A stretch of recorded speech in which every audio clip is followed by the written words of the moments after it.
All right, greetings, everybody. Welcome back to another installment of the Healing Brothers podcast. I'm one of your co-hosts, Brandon Jones, and I'm with Sam Simmons from Sam Simmons Consulting. How are you doing today, Sam? Oh, you tried to change up on me today, huh? I changed it up on you. I wasn't gonna Uh, give you a nice fancy title. I was just gonna get straight to it. oh, you so funny today. You funny. Yeah. It's been a long week, man. You got to have some joy. It's been a very emotionally taxing week for many folks, especially folks here in the great state of Minnesota. Wow. Probably a year ago, there was people who believed, not just here, but in our country, this would be the last thing that would happen in Minnesota, right? Yep, yep, And yeah, because the old joke was, is there really black people up there? yep, Or the joke was, yeah, one Prince. yep. That was always the joke in around the country because when I got friends in New Jersey and Atlanta, yeah, Oklahoma, uh, Detroit, Portland.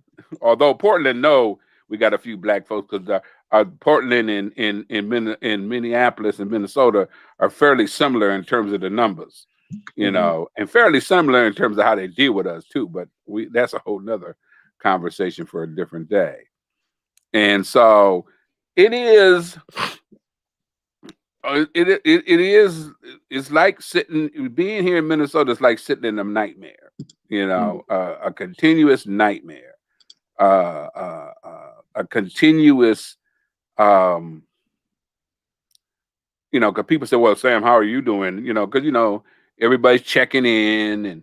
And then when you have meetings nowadays, everybody's checking in with each other. And, how are you feeling, Sam? And, I said, well, I'm feeling anxiety, a certain amount of anxiety, because I do the work around trauma, I'm pretty much okay with me, right? I'm not being pulled down greatly emotionally, but the folks around me are, right? And that's it's more about how it's affecting everybody else is really um more concerning for me, right?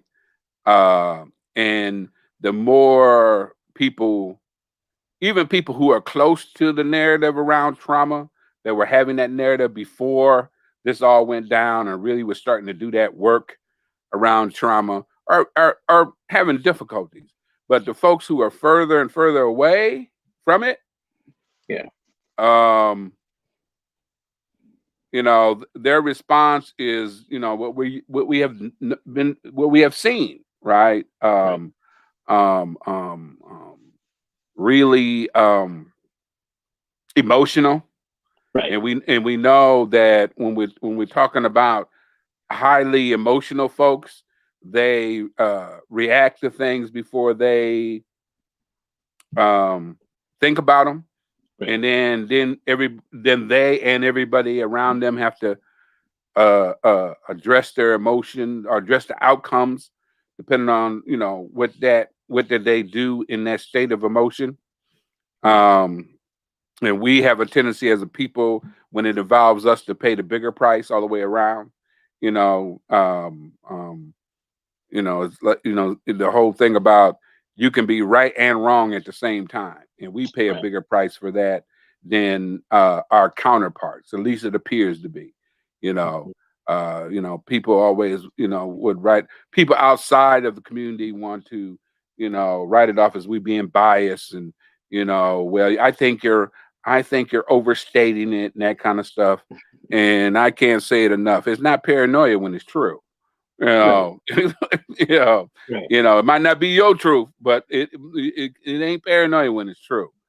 And um, um, you know, the cameras that the cops have and that kind of stuff, really, it might have maybe slowed it down, but it hasn't stopped it, right? Hmm. Even with cameras. So there's and now that we're at the now we're getting ready to start deliberations next week. There's anxiety all around. You got the usual systems response. How do we protect property? Right. And I mean, you know, I don't like putting a lot of emotion one way or the other and that kind of stuff. Is we're living in America. I mean, and I can understand that. And Right. and it and it, and it becomes a little, it could be a little difficult when if you don't look at things totally all or nothing, right? Because I know that when this all happened almost a year ago, be a year ago, what, next month? Um, um, Mhm. where I live haven't recovered and has had an effect on me, Right. right? Because I'm right over there where Yeah. the third precinct is, Right. right? You know, so I can't afford to have all or nothing response. I have to have a thoughtful response and to what's going on, Right. and and that doesn't mean I can't understand multiple sides of this in terms of where people sit in this piece, but I know that that's a lot of words saying where I'm at, but you know, so again, my anxiety is around what it's doing to the folks around me more so than anything else. Right. Yeah. Same. I'm kind of in the same boat as you. For me though, I didn't have as much anxiety.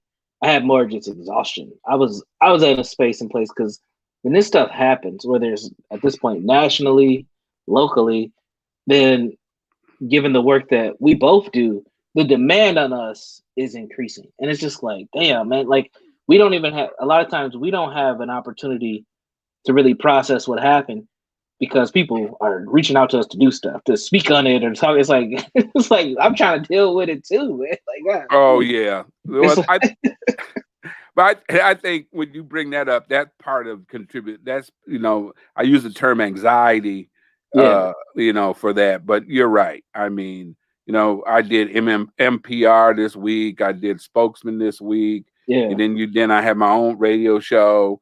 right, Been in sit into a lot of goofy meetings, around this stuff, and it's like, and some of the goofy meetings are like deja vu. right, I was in one earlier today. Is like uh, uh, this week where it was like I was back in 2000s.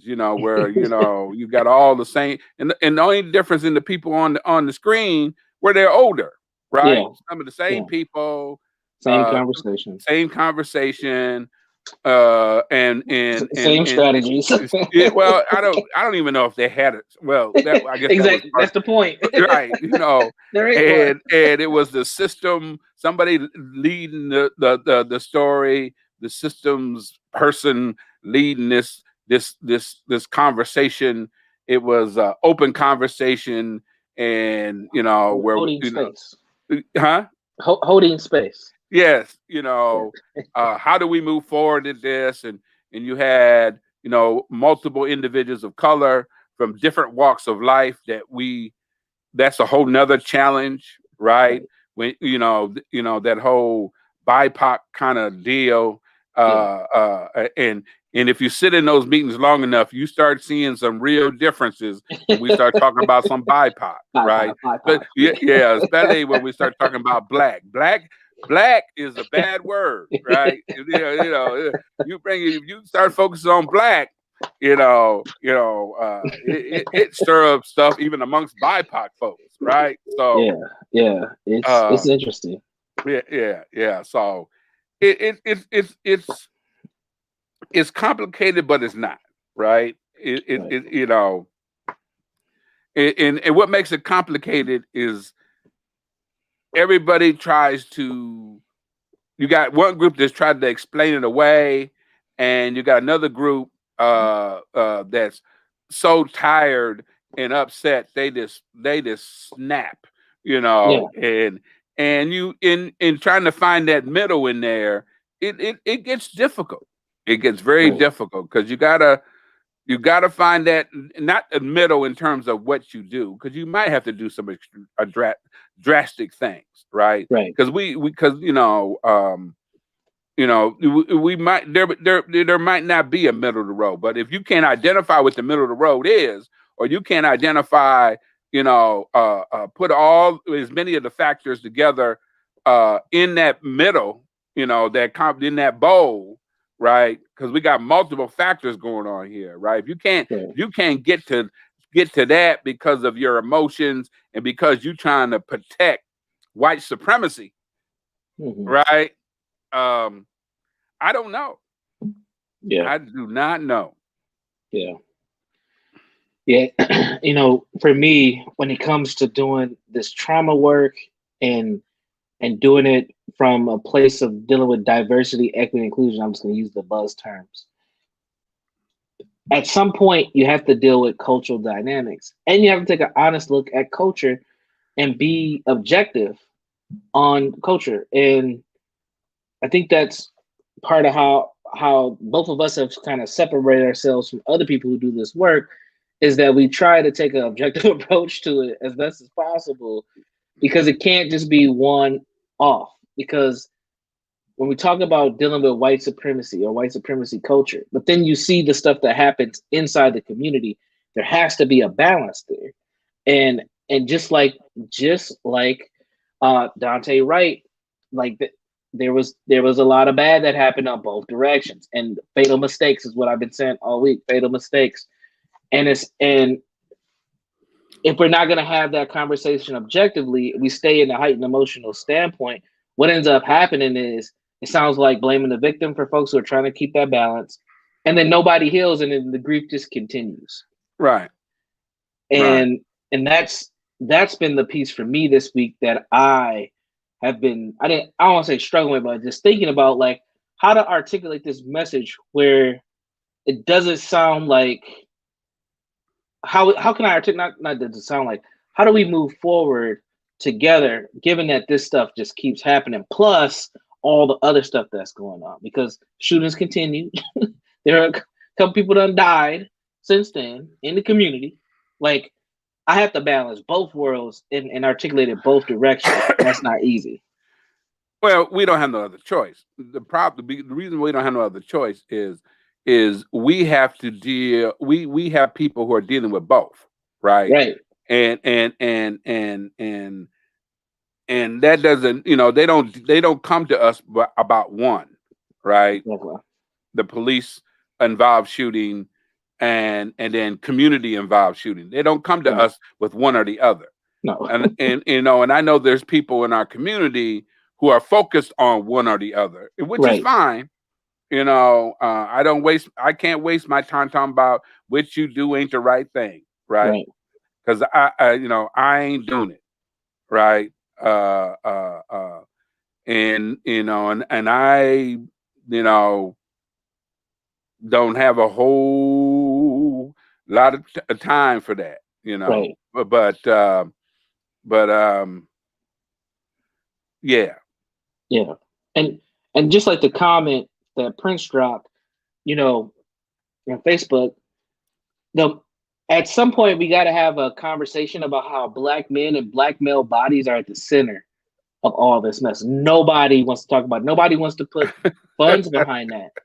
Funding black men getting better is not something that this country does, not something that our nonprofit organizations necessarily think about. And if you think about black men specific programming, it's usually around what? It's usually around education and or sports. But we don't think of sports, but they'll pump money into sports, but not necessarily around black men healing.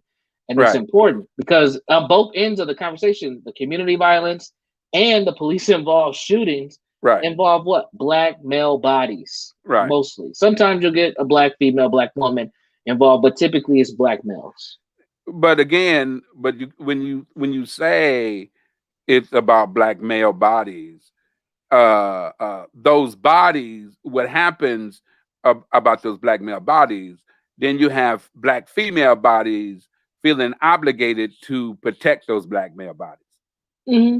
Yeah. So we're talking about another level of Double of injury. of, of double injury when you get a young black mother after I do my Yes. presentation on historical trauma and how it connects to what we're doing right now, come up to me in tears. She's like 7 months pregnant and she knows she's gonna have a son and she's crying. Mr. Simmons, Yep. I'm scared, Yep. right? And we have to broaden that whole piece. But going back to what Prince is talking about, and he knows about Mhm. all the funding. He knows quite a bit about the funding that's being pumped into the local governments and that kind of stuff. But you cannot expect local governments to address black males healing when we have difficulty addressing that within our own community. Yeah. I mean, real healing, right? Where we can be real honest. I mean, I appreciate the groups I'm currently doing with black men because I think that's the other thing that helps me when I see that they get it, when they're starting to learn how to think objectively, Yeah. not just from a position of being a victim, Right. right? Um, they really impressed me this week when we actually spent a whole group on what's going on locally and their responses. And I think the ones who, and majority of the ones in the group, a good portion of them have been in the group for a while, so they done started that objective thinking, and their Yeah. responses wouldn't be what people would normally think of if they seen them on the street, Right. right? It wasn't all or nothing, right? Right. It was even about they even talked about community responsibility in terms of dealing with the whole view of trauma in the community. But when you done convince black men that their healing is secondary and all they Right. need is a mentor and that kind of stuff. But what do we do when we start realizing the mentors are as broke but just more polished Just as than traumatized. the young people? Yeah. What do we do I, with that? I I mentioned that a few years ago in an article and got slammed. So I was just telling, but again, we have to when we talk about what does justice look like, it has to involve a level of being objective. Right, And just like the young woman who talked to you after the training, I've heard many of those sentiments both online and in person just this past week since Monday of being scared to bring black children or black boys in this world or growing a black son. Like I've seen so many posts about that. We at some point that has to be looked at. Like that has to be talked about. That there's this level of fear from not just black women, but black mothers, but also non-black mothers as well who have black sons. They're saying the same thing, right? Like it's being responsible for black males, whether you're the father, the mother, another caregiver, anything, there's a grief with that built in just due to how this country has traditionally terrorized black male bodies. We have to talk about that. And the work that you've been doing with these groups, really what happens, especially as they go through, several weeks and they've been in part of this group, is they're starting to really develop their level of empathy for themselves. That's right, why I think that conversation is different based on just their appearance. You would think that they don't care about nobody, but right, after they go through a curriculum like that, they start to empathize and see themselves as human, which really not many places around them do that. And right, it's really just helping them connect those dots for themselves. And when we are able to connect those dots, not just for the black men, but also the folks around them, connect the empathy and see black men as human and not these beast animals, then we're going to see a different type of approach to black male suffering and trauma. yeah. But at the same time, if you're gonna if you're gonna really be honest about you talked about one approach is education, and one of the things I got to say about education, it is the type of education, Right. because we can talk about academic education, but on the ground education, understanding what they're really being judged by, right? The Mm-hmm. words that are really being used when they talk about black men, right? I think we talked about last week about I had a group on toxic masculinity, and they had no clue what that term meant, but I had to explain to them this is what you're being judged on. You know, Right. they didn't understand that term. They didn't understand the term misogyny, right? What do you mean misogyny? You talking some foreign Yeah. language? Toxic What that meant. masculinity. You know, resentment of women and that kind of stuff. I love women. Yeah, man. Yeah, you love what they do for you, and and how they help you justify you ain't gay. On the Right. on their backs and that kind of Right. stuff. So, but again, and the other thing I think that's difficult with this whole thing around black male trauma that we have to be real, that's real tricky when you're addressing black male trauma, is you don't do it on the back of black females. Mm. Mm-hmm. And that's one of those jobs I don't think the folks who are really trying to do this work have done well, right? Because we can't say that black men have not been part of the narrative of America from the Right. beginning. Right. And those narratives have often been one or two extremes, right? The boogeyman and the victim, Mm-hmm. right? And our response from a victim position has been we have to save the black man and the black male child and blah blah blah, and they need his daddy in the house and all this Right. other kind of stuff. And in that period, we were losing girls. Right. Mm-hmm. Why is it so difficult to do both and? Yeah. For some reason, when it comes to black children, there's a divide. Right. It's like, But not in any other ethnic group. It's just right, Hmong children, Somali is with us. It's boys and girls, and it's just right. divided.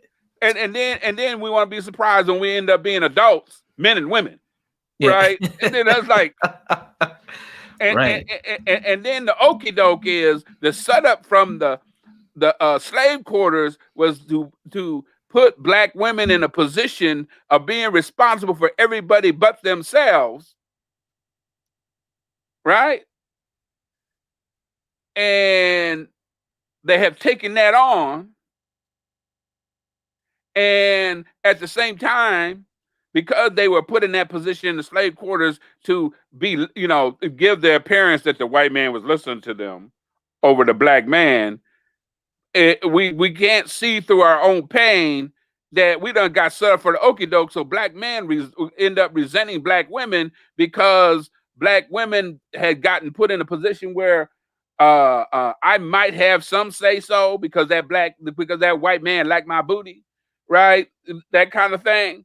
And I'm not saying that that's what they use, but I'm just Right. saying out of that white patriarchy, the thing is the setup is if you keep this tension between black men and black women, right? It's like, because now you got, black women said, look, I watch my mama make excuses for my daddy. I watch my mama be mistreated by black men. Make excuse, I watched my mama bend over backwards for my brother, but didn't bend over backwards for me. Uh, uh, and nobody's helping them work through that Right. tension, and that's what I appreciate about my women's group is they went from Mr. Simmons, why are you black men so bad, to, hey, all I can do is something about me. Right. And they're much more mellower. We have our conversation ain't tied to black men. Right. And the more our conversation stop being tied to black men and what black men ain't doing, the more confident they have become. Right. They get better. So you throw in there this whole thing about what does justice look like. I don't even know if we can get there yet, Mm. right? Because when you say what does justice look like, we're looking at court systems, we're looking at legal systems and that kind of stuff. Uh, but I think we have to have a bigger idea of what that really means. Right. We always got these little slogans, just us and just them and all this other kind of stuff. But there's so many layers, and um, but I do know that all we cannot have continual responses, just emotional responses. Right. Like one guy said, "Well, don't we have a right to be emotional?" Yeah, Yeah. but if that, it's amazing when you start uh uh trying to have a conversation with folks, they want to take it personal, and they want to fight True. you over. Like, I didn't say you can't have no emotions. Right. What I am saying, you can't make all your decisions on emotions, Right. Hmm. and not taking consideration outcomes, right? Right. I mean, unfortunately, we have folks who are so used to dealing with consequences that they're not afraid of consequences. Right. Yeah. Matter of fact, if they don't get no consequences, they freak out. Right. Yeah. It's it reminds me of my cousin and my grandma. So my grandma, old school grandma, she don't play. And I remember when my cousin was younger, he would always get in trouble. My cousin Trey, he'd get his butt whooped all the time, to the point where the butt whoopings didn't phase him anymore. It was just like no matter what she did, it was just not. It was like he was so accustomed to getting his butt whooped that didn't matter no more. And I think that that's kind of where many of us in our community, especially black men, we're so used to getting those consequences that it don't matter. And we've gotten to this place of survival stress management where we literally are just taking things day moment by moment, not even day by day anymore, Right. moment by moment. So if I don't get a consequence, I'm wondering what happened that I'm not, and I'm expecting to get a consequence because that's how my life has been set up for me. If I don't turn in my assignment, I'm gonna get I'm going to get talked to by my teacher, or if I speak up in class, I may have to go see the principal or admin or whatever. Like we, from beginning to now to life as an adult, we have nothing but just policing of our existence, which is wild. And again, back to the humanity piece of the conversation and the justice piece of the conversation. Where do black men find that? What does justice look like? And you said we might not be at a place where we can have it, which may be true because there is the system elements to it, but there's also some interpersonal things that we got to work on as well. As a response to the systems over all Bingo. these years, Bingo. because that again, you can't disconnect them, right? They're all connected, Mhm. okay? But that does not mean that we don't have no responsibility along the line in how we move forward. Right. How we move forward, and yeah, how we move forward. It's Mm. You talked about the consequences, particularly with black men. Well, we got more and more young black women who are not afraid of consequences too, and Right. that Oh is a yeah. result of them being ignored. They know Yep. they've been ignored. I, Yep. what was the most interesting thing, I think, and I don't know if I mentioned this last week, is I talked to a person who works nationally around violence prevention, right? Youth violence Mhm. prevention, and they're stressed out, right? Because they're the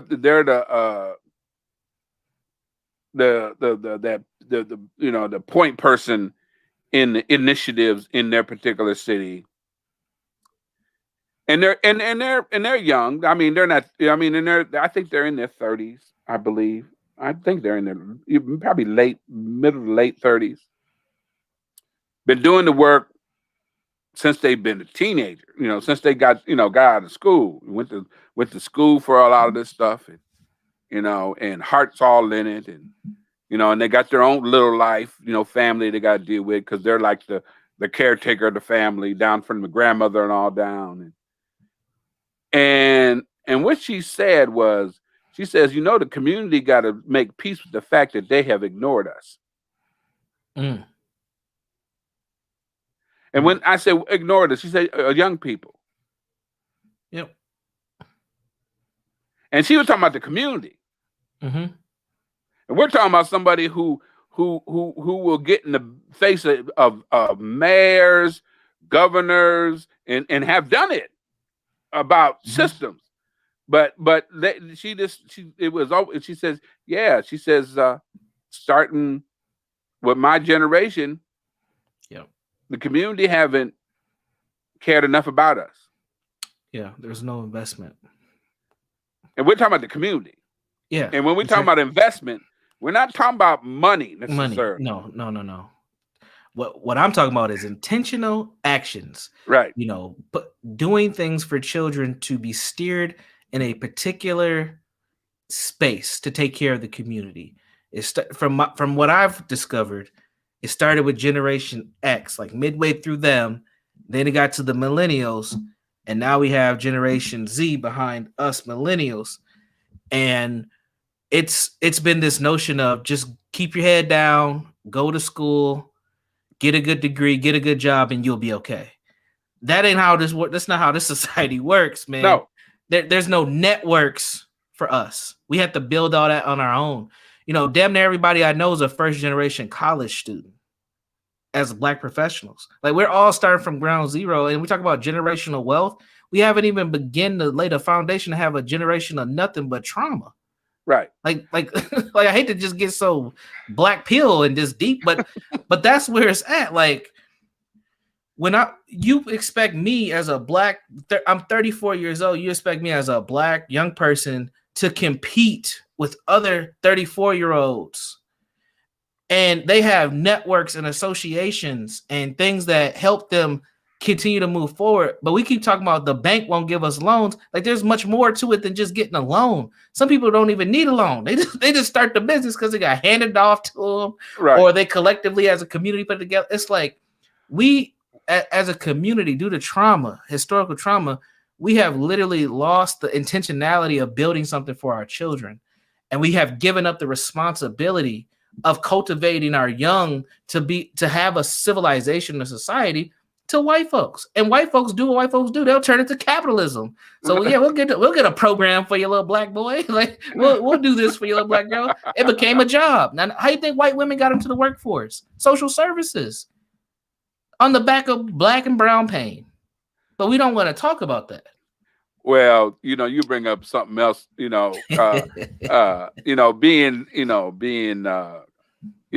in the basement. Somebody, I was on a show this week, actually with the spokesman, and I was one of the panelists, and they said, "Yeah, we're bringing you Mr. Simmons from the dungeon." They was like, "Man, can't you put some more light down there?" I said, "I got all kind of light down here." Yeah, man, and one said, he ain't coming out the dungeon, But I've learned, the thing about the dungeon in Zoom, I've had connections with a lot of people from around the country. Yeah. Right. And I was having a conversation about this. Somebody was telling me about this brother who's working in DC to help Black organizations get more government contracts. Right. And it's already frustrating enough to deal with the system, right? I mean, when you really be aware and really open up your eyes to the system and start understanding the system, you see how it works, right?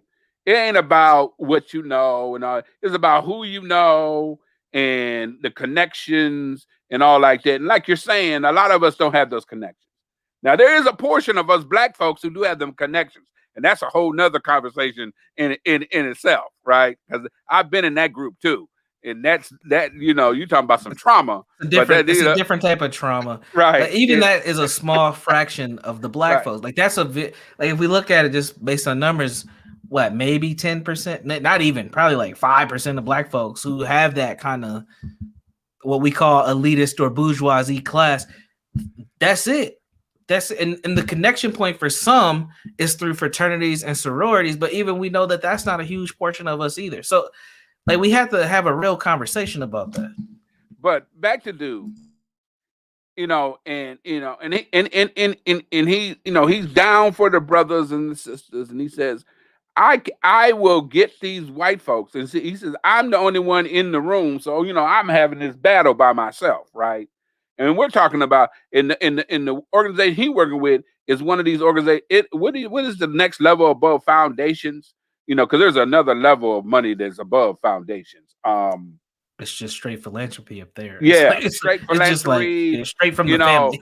or with some groups that got a bunch of money set aside, large organizations. Oh yeah, invest in capital. Yeah. He's in that kind of level. Mm-hmm. Capital yeah. And he says, I fight with the folks in the room, and some of them call themselves liberal, and I got to fight with them too. And then, I get some money set aside, or they'll give me a pilot. I get a pilot going, because my whole thing is let me show you that given the opportunity, Black folks can do well. And he says, I go in and I deal with these organizations, and he says they fight me tooth and nail. Because there's some things they don't quite know. And I bring it to their attention, and I try to say, well, we got support that will help you be successful. And again, he says, I fight so much with them to be successful that I'm wore out. And I don't understand why it's such a battle. And so when they get the money, the money ends up being gone before you can get it. And don't have a good plan, right? You can talk all you want about systems, but you need there is going to be a certain level of accountability you got to have no matter what. Right. And he said that's my frustration, but we don't want to have that conversation. That brother's hating, right? I mean, the brother sounded like he was almost in tears talking about this. Mm. Yeah. And so the idea of how do we help people be ready for the opportunities, right? Because we talk about this a lot when it comes to therapy, right? When we talk about hiring staff, and I've talked to organizations. If you want to increase the amount of African Americans in your organization, there might be some different type of support you might need to give them. And so when Black folks hear you say that, you're trying to say we're less than and we don't know what we're doing. And now these environments are treacherous, right? And they praise different things than we do. Like we praise being able to do hands-on, right? Mm-hmm. Some of the environment we in, they praise how well you write about it more than getting it done. Right. Now, is that messed up? Absolutely. Right. It's messed up. And I'm not a writer, right? I don't like doing no reports no more than anybody, right? But one of the things I ended up doing, even in working in mental health, is I learned how to do reports. It's like I don't like to do a lot of writing, but I learned how to write in such a way that it was good enough for the white folks because it let them know exactly what was happening without no whole lot of paragraphs of information. And they would secretly come back, man, I really appreciate your notes, because I ain't got to read no paragraph, because I worked on the lock unit, client didn't take their pills, right? Now, the doctor's job in the next morning to figure out why they didn't take the pills. My job was to keep track of it, right? Right. The client didn't take pills because blah, blah. You ain't the doctor. Same thing when I deal with the systems. I give them a single piece of paper outlining as best I can in a few words what's going on with the client, and they got a piece of paper. Is it the writing, or is it the fact that I have to have a piece of paper? Mm. They have to have a piece of paper in the file saying this person completed this or this person didn't complete this. Mm. Right? Right. So understanding the systems is one of the other key ways of changing systems. Right. And when I say understand the system, we're talking about the back side of the system, not the front side of the Right. system. Right. You know, Yeah. because we always see the front side. It's like trying to imitate white men. Okay, the head of the house, the hero and all that. You get behind that head of the house and you find out who's head of the house. In a lot of those cases, it ain't them. They ain't living up to none of that stuff. Right. Yeah. And the tricky part to this is, in order to understand how the system works, you have to have people in it. Like, you ain't Right. gonna understand it from the outside. And those people in it, they need support. And if they don't have support from the community, Right. or from you, then what happens? They assimilate further into that system, and then they take on the same mindsets as the folks who are already there. Right. And then nothing changes. And that's what I've seen. I've been fortunate enough professionally to see the other side of a lot of these systems. Now, I ain't seen all the sides, but I've talked to mayors and police chiefs, and I've done it. I've seen it. And it's like, damn, I get how the response is, but on the other end, like, we don't get it. And it's like there's a both and to this. And if you don't maintain, as a Black professional, if you don't maintain your dignity as a Black person and you don't maintain your ability to be objective, you will get engulfed into that system very easily. Or And then, yeah, go ahead. or eaten up. That's what I mean. You will get chewed up really hard, or you'll get completely just swallowed. Because that's what it does. You literally have racial battle fatigue to a point where you can't do nothing else. It's like you just get froze, or you leave. Right. And when I say get eaten up, that's also being eaten up by the community, right? Yes. Because there was a conversation I had this week talking about, people online mad at certain people because they're making money and they buying homes and all like that. And the person says, why is it that when you do this work, you got to be poor? Right. Hey, man, I'm trying to get a Cadillac commercial my damn self. Yeah, see, you didn't. You have to go there. I'm just playing. Cadillacs. Oh, man. That's Tamika Mallory got a Cadillac commercial. You should not be poor doing this work. But I think one of the missteps with the whole Black Lives Matter movement in general is the fact that there hasn't been any like accountability with where the funds are going. Now, should there be? I don't know. Was that the expectation? I think that there's just a lot of we're not clear enough with that particular group on what's supposed to happen. And they've had a lot of controversy just internally. So that it does look a little fishy. I'll be honest about that. But again, what's our again, that's not our organization. No. So what's our expectations around it? The community did not create or support Black Lives Matter. So let's not play. So don't try to put accountability on something you didn't manifest yourself. Well, and how many organizations that don't look like us are fishy that we still dealing with? Yeah, a lot. Well, we put a higher responsibility, and people, and some people will say we rightfully so. Oh well, guess what? I ain't perfect, and I ain't trying to be poor.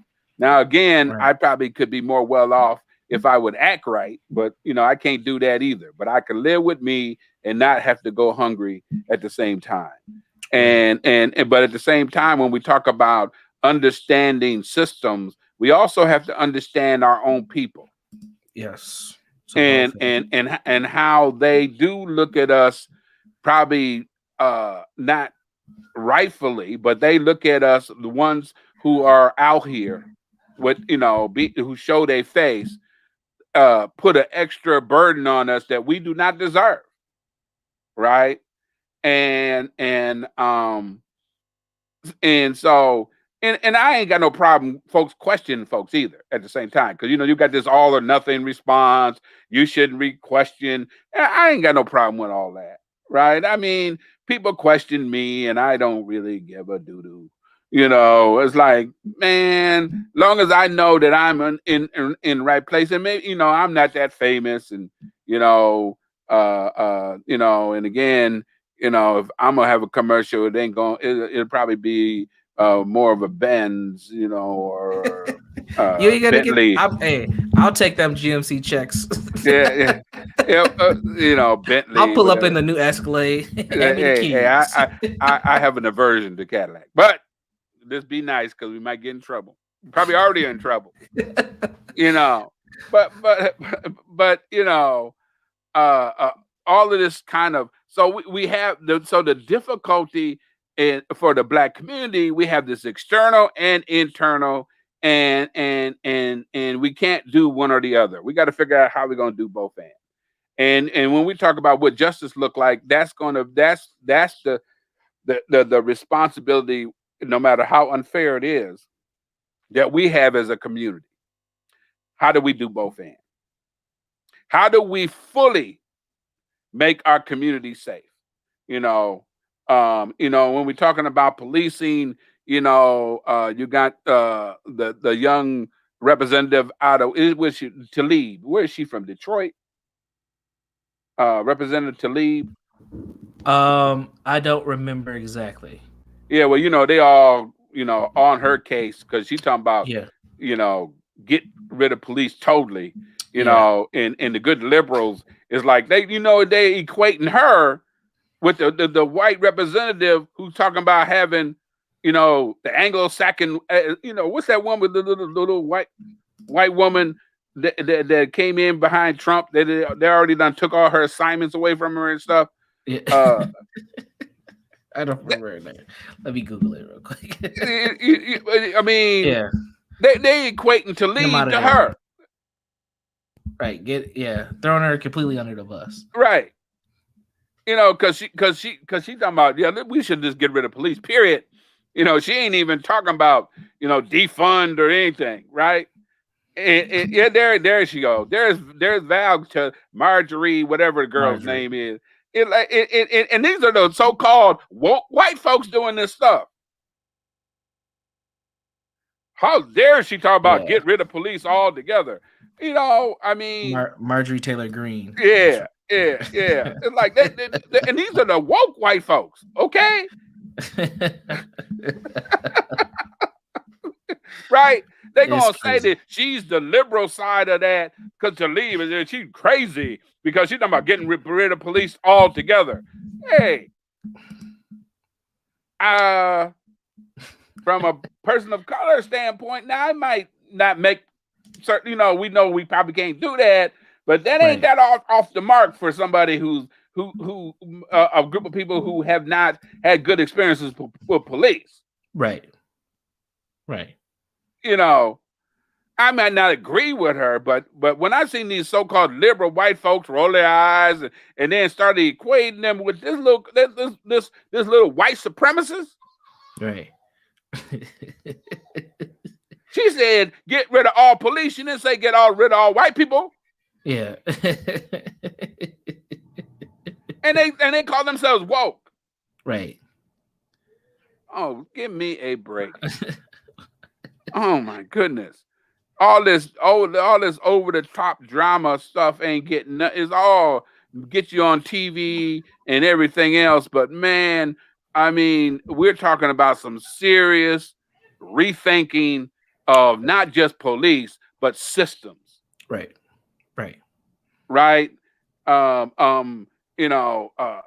And people talking about we want our rights and all or nothing don't fit. Well, black folks been dealing with all or nothing for a long time. Yeah, right.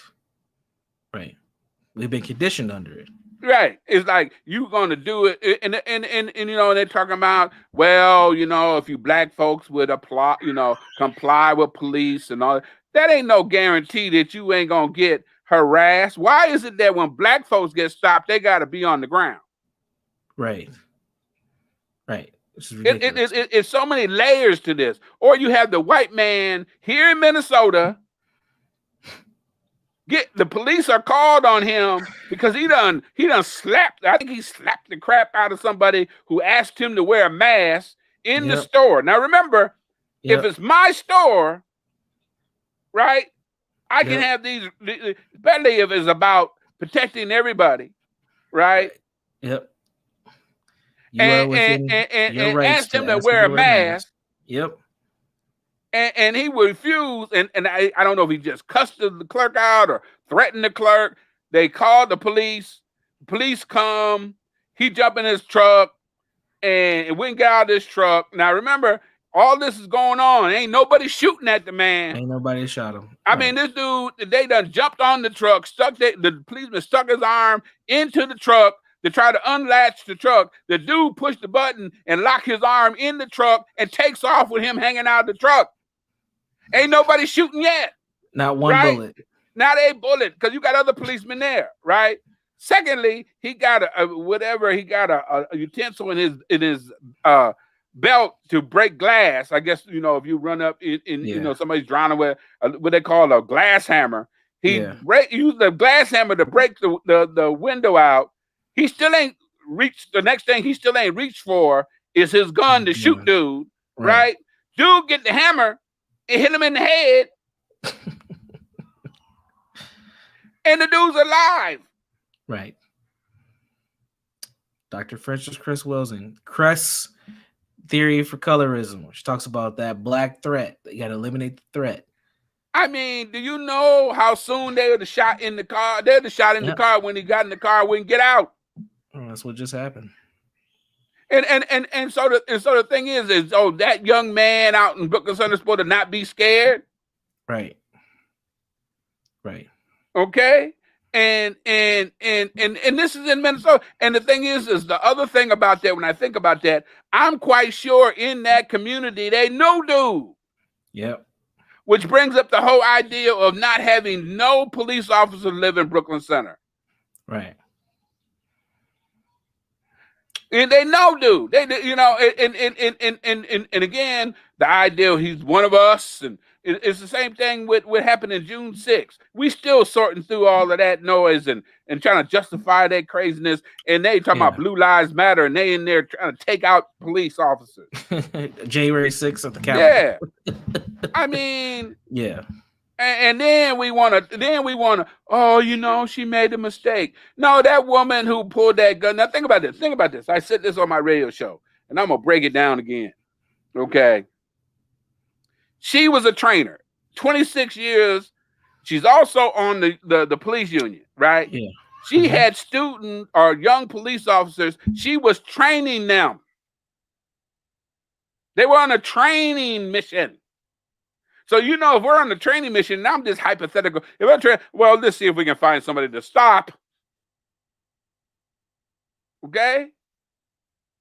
Let's find somebody. Because, and I'm wondering how often she's been on the beat, if she's a trainer, she's a supervisor, because she sure in the hell got emotional.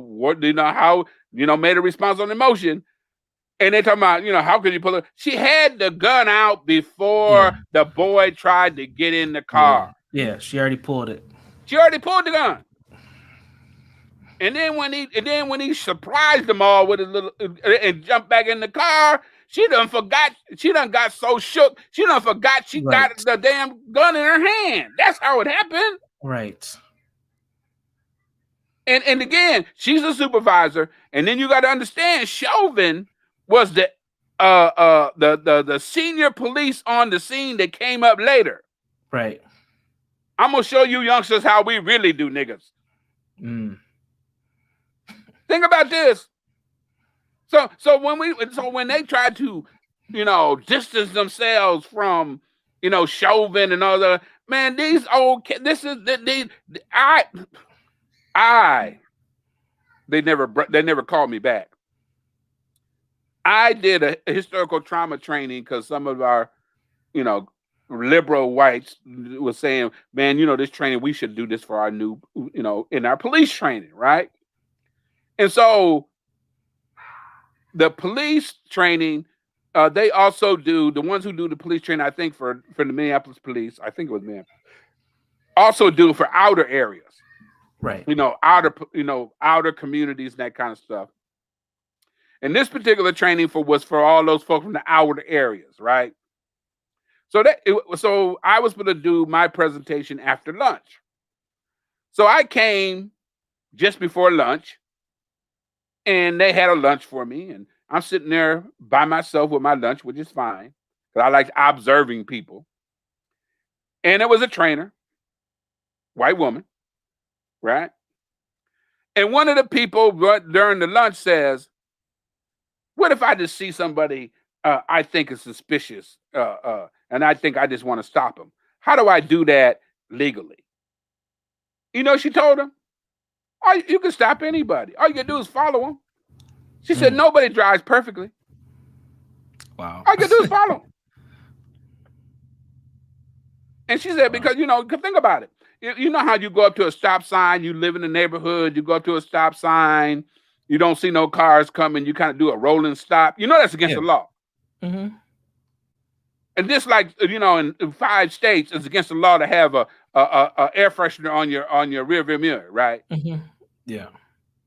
Right. And you also know that if you got your tenant windows are too dark. Yep. And we get and all of this stuff is subjective. You don't have to stop nobody for none of that. Right.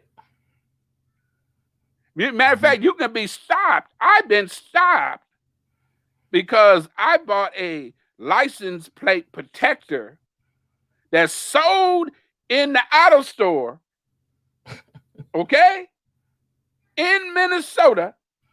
Put it on my car. I got a ticket because you ain't supposed to have no plastic cover, even though you can see through it on your license plate. And that's what she said there.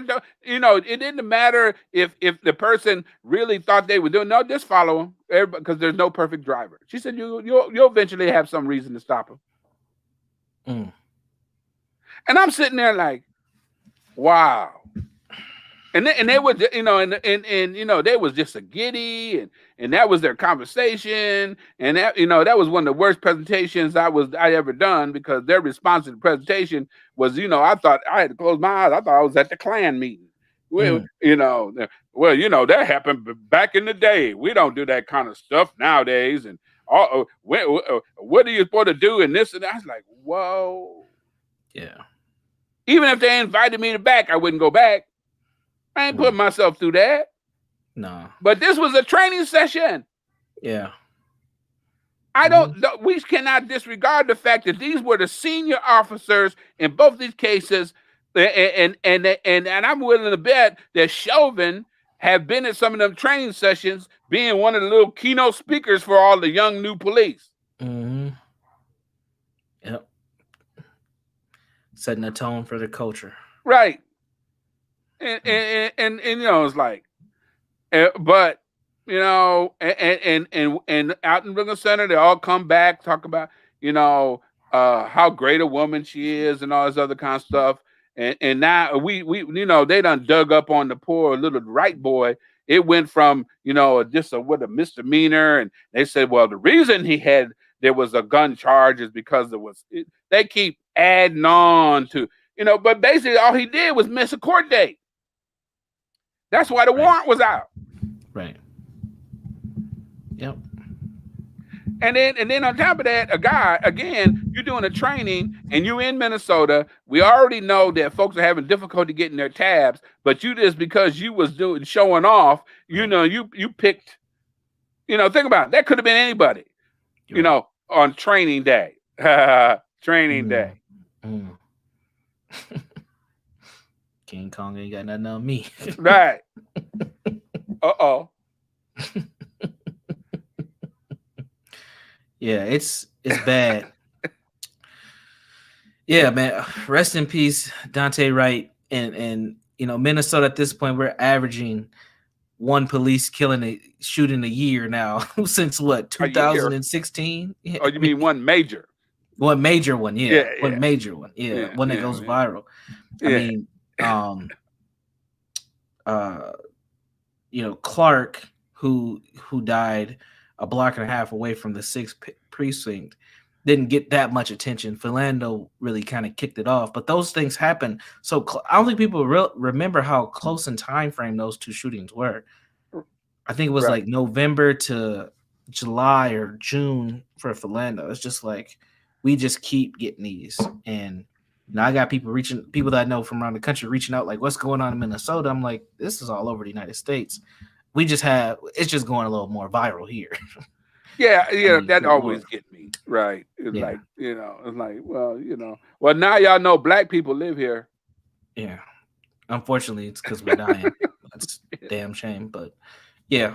So that's what does justice look like? The short answer is we don't know because we ain't had it.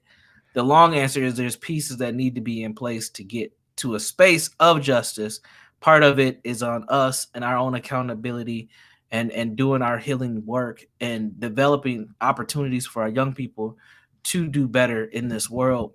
And then other part of it is keeping that critical eye on the system and holding the system accountable as well, because unfortunately that's what's creating a lot of this mess as we go. And don't be afraid to imagine what that looks like, even though you might think it might not happen. If you can't Right. imagine it and envision it, it ain't gonna happen. It never will. Right. No, because again, what we got now doesn't have to be what we have to have later on. You'll Right. be surprised what kind of energy you could put in around a vision. I mean, we've done amazing things. Now the vision, some of the visions didn't include a plan. After did the vision didn't include a plan, right? After the fight, but it's definitely is inside and outside in conversation. So it's a both and. And on that note, what you think, I brother think we can man? wrap it up. We will see you on another episode of the Healing Brothers podcast. If you like the podcast, please subscribe to the YouTube channel. Make sure you share it on all your social media networks, and we'll holler at you next week. Peace.